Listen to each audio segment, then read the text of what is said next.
The United States and China are holding talks in Beijing amid rising tensions in the South China Sea's territorial claims. The dispute threatens to overshadow the talks.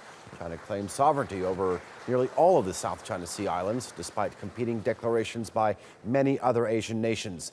Beijing is also building artificial islands in the area, reportedly for military use. Washington has responded by sending warships close to Chinese claimed reefs, angering Beijing. In his opening remarks, Chinese President Xi Jinping said China and the U.S. need to trust each other more. Thanks to our concerted efforts, our two countries have cooperated at the bilateral, regional and global levels in a wide range of areas, registering new programs in our relations. We witnessed record highs in trade and two-way investment, enjoyed closer people-to-people and subnational exchanges, and made new headway in cooperation in cyberspace, law enforcement, and military-to-military exchanges. We issued 3 joint statements on climate change and worked together with other countries for the conclusion of the historic Paris Agreement. Let's get more on this. Dan Epstein joins us now from Beijing. Dan, so just heard the Chinese president there, more trust is needed. What do the two sides specifically hope to achieve?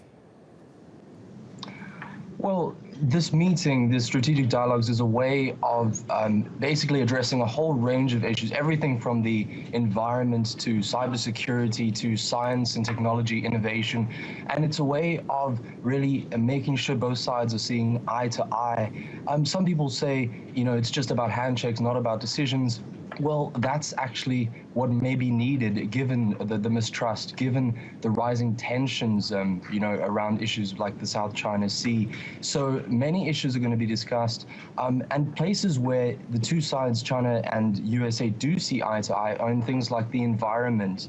Both countries see the importance of addressing climate change, and also issues like North Korea, making sure North Korea's nuclear missile tests are in check. So as we heard from Chinese President Xi Jinping, there's going to be a focus on areas in which both sides do see eye to eye. And hopefully, as we know, the South China Sea doesn't overshadow this. Dan, you're talking about the South China Sea. How does this contentious issue, how is it expected to affect dialogue there?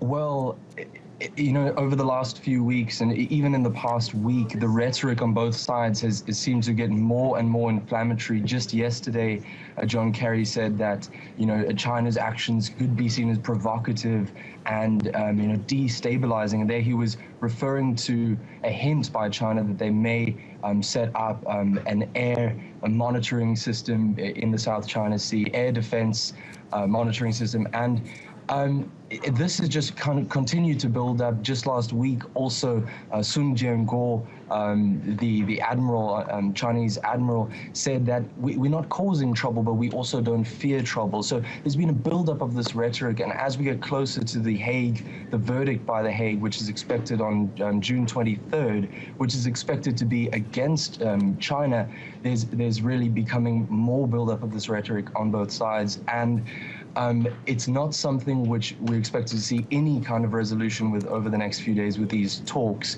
It's something which both sides are probably going to be a little bit muted on, and that's because both sides are so entrenched in their positions. China sees itself as this new superpower. America sees itself as, this country which is supposed to be a guarantor of security in the region and performing a security duty for other countries in Asia. So there's these competing security visions, it's hard to kind of make the two sides see eye to eye. Okay, Dan Epstein joining us live from Beijing. Thank you for that.